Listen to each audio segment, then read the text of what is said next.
प्रिय विद्यार्थियों, कोटा विश्वविद्यालय कोटा के BA second year paper first का अध्ययन हम कर रहे हैं। मुझे उम्मीद है आप सब इन वीडियोज़ का अध्ययन कर रहे होंगे, देख रहे होंगे, और मुझे खुशी है कि आप इस वर्ष एक ऐसा अवसर आपको मिला है, घर बैठे ही आपकी पढ़ाई हो रही है एक महामारी के दौर में। तो मुझे विश्वास है कि आप हमारे इन वीडियोस से लाभान्वित हो रहे होंगे।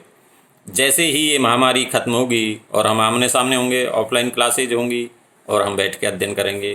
प्रिय विद्यार्थियों, आज हम इसी के अंतर्गत इस सिलेबस के अनुसार किंग और क्राउन, ब्रिटिश संविधान के, ब्रिटिश राज व्यवस्था के किंग एंड क्राउन का अध्ययन करेंगे, सम्राट और राजमुकुट। विद्यार्थियों, ब्रिटेन एक ऐसा देश है जहाँ पर लोकतांत्रिक संस्थाओं का विकास हुआ है, न कि उनका निर्माण। वहाँ कोई संविधान सभा नहीं थी, न ही कोई एक ऐसा पर्टिकुलर प्रलेख था जिसके आधार पर ब्रिटिश संविधान चल रहा हो। विद्यार्थियों, कई सदियों में जाकर ब्रिटेन का वर्तमान स्वरूप हमारे सामने आता है, ब्रिटेन की राज व्यवस्था का वर्तमान स्वरूप हमारे सामने आता है, जिसमें महत्वपूर्ण स्थान है सम्राट का। साथियों, ब्रिटेन में सम्राट शक्तिशाली था, शक्तिशाली राजतंत्र के रूप में वहाँ की राज व्यवस्था स्थापित थी। लेकिन जैसे जैसे ब्रिटिश शासन व्यवस्था में लोकतांत्रिक संस्थाओं का विकास होता गया, वैसे वैसे ही सम्राट की शक्तियाँ तो कम हो गई और लोकतांत्रिक संस्थाएं अधिक शक्तिशाली बनती चली गई।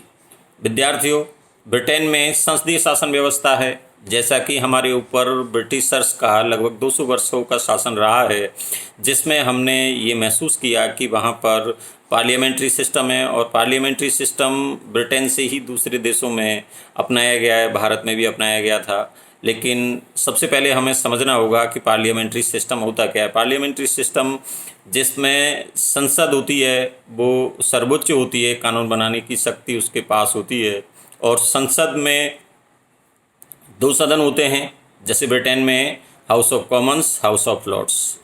तो हाउस ऑफ लॉर्ड्स तो एक स्थायी प्रकृति का सदन है, जिसमें शाही परिवार के लोग, ड्यूक्स, विभिन्न उपाधियाँ प्राप्त व्यक्ति आदि लॉर्ड्स के रूप में कार्य करते हैं।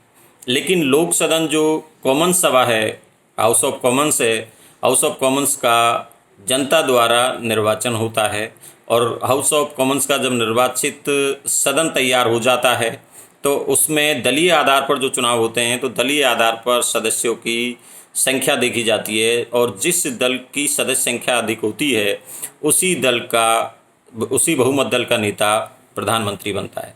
विद्यार्थियों, प्रधानमंत्री अपना एक मंत्रिमंडल निर्माण करता है, और प्रधानमंत्री और उसका मंत्रिमंडल कार्यपालिका कहलाता है। तो पार्लियामेंट्री सिस्टम में यह कार्यपालिका व्यवस्थापिका के प्रति, यानी संसद के प्रति रेस्पॉन्सिबल होगा, अकाउंटेबिलिटी होगी टू पार्लियामेंट।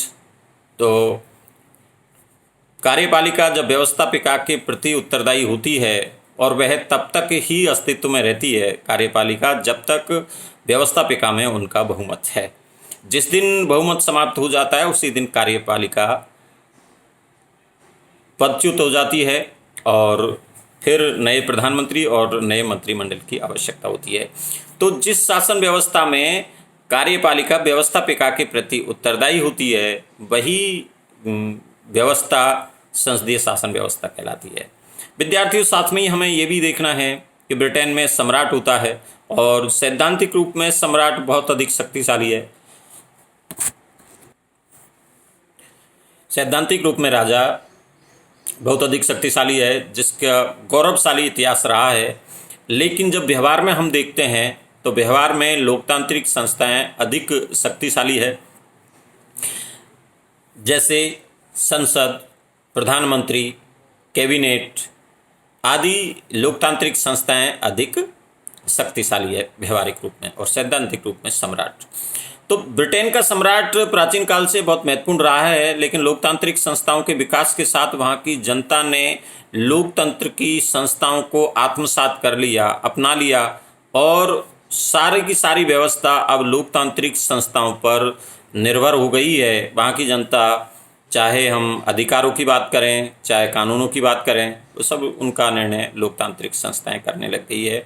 सम्राट एक परामर्श से कार्य तो करेंगे, लेकिन वो परामर्शदाती संस्था है प्रधानमंत्री और उसका कैबिनेट, वो उससे अधिक शक्तिशाली है। और सम्राट को यह भी समय है कि सम्राट इनसे परामर्श लेगा, लेकिन ये भी अभी समय है कि सम्राट उनके परामर्श को, प्रधानमंत्री और कैबिनेट के परामर्श को टाल नहीं सकता। सम्राट को वह परामर्श मानना ही होगा, इसके बाद वह कार्य करेगा।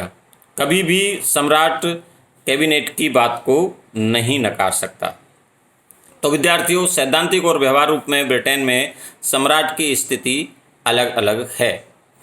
तो पहली बात हमारे सम्राट की आती है, लेकिन वहाँ की जनता अभिसमयों का, परंपराओं का, प्रथाओं का इस तरह सम्मान करती है जो वर्तमान समय तक लोकतांत्रिक संस्थाओं के अस्तित्व में आ जाने के बाद भी सम्राट का पद बना हुआ है।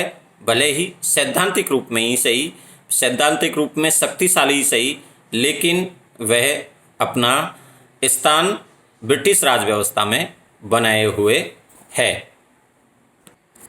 अब सवाल उठता है, राजमुकुट क्या है? विद्यार्थियों, प्राचीन काल से पैतृक आधार पर, वंशानुगत आधार पर राजा अपना शासन करता आया है, जिसमें राजा के बाद स्वाभाविक रूप से उसका पुत्र ही, ज्येष्ठ पुत्र ही राजा बनेगा। यह एक परंपरा थी जो वहाँ स्थापित थी। लेकिन विद्यार्थियों, जब राजमुकुट की बात आती है तो शाब्दिक अर्थ में हम राजमुकुट से यह अर्थ लेते हैं कि राजमुकुट यानी क्राउन शासन संचालन की जितनी भी संस्था हैं, लोकतांत्रिक संस्थाएं, वो सब की सब क्राउन के अंतर्गत आती है। कैबिनेट, प्रधानमंत्री, निर्वाचित संस्थाएं, प्रशासनिक सेवाएं और वो सब कर्मचारी जो प्रशासनिक शक्तियों का प्रयोग करते हैं, वो सब के सब क्राउन में आते हैं, यानी राजमुकुट का हिस्सा है। राजमुकुट में एक एक मोती की तरह स्थापित है ये लोकतांत्रिक संस्थाओं के प्रतीक। विद्यार्थियों, यह एक संवैधानिक दायरा बन चुका है जिसके अंतर्गत लोकतांत्रिक संस्थाएं राजमुकुट के अंतर्गत आ गई है। सम्राट एक व्यक्ति है, राजमुकुट एक सामूहिक रूप से, विस्तार रूप में एक संस्था है। इसलिए हमें ध्यान देना होगा कि राजमुकुट और सम्राट दोनों अलग अलग हैं। जब सम्राट होता है तो वह एक व्यक्ति है, और प्राचीन काल के राजतंत्र में राजमुकुट ही सम्राट होता था और सम्राट ही राजमुकुट होता था। लेकिन वर्तमान समय में जब हम देखते हैं तो सम्राट और राजमुकुट दोनों अलग अलग दिखाई पड़ते हैं। तो हमें ध्यान रखना होगा, राजमुकुट क्या है? राजमुकुट लोकतांत्रिक संस्थाओं के वे सब निकाय शामिल है, जैसे प्रधानमंत्री, कैबिनेट, प्रशासनिक संस्थाएं और वो सभी अधिकारी जो प्रशासनिक शक्तियों का प्रयोग करते हैं, जिन्हें संविधान में स्थान दिया गया है, जिन्हें संवैधानिक दर्जा दिया गया है। ये सारे के सारे मिलकर राजमुकुट बनते हैं। तो ये हमें याद रखना है। अब आगे जब हम चलते हैं तो देखते हैं राजमुकुट और सम्राट दोनों अलग अलग है, तो दोनों का अंतर भी हमें करना है। राजमुकुट और सम्राट दोनों में अंतर है। राजमुकुट एक संस्था है और सम्राट एक व्यक्ति है। जैसे राजमुकुट एक संस्था है, इसका हमने अध्ययन अभी किया, आपके सामने अभी वार्ता की है।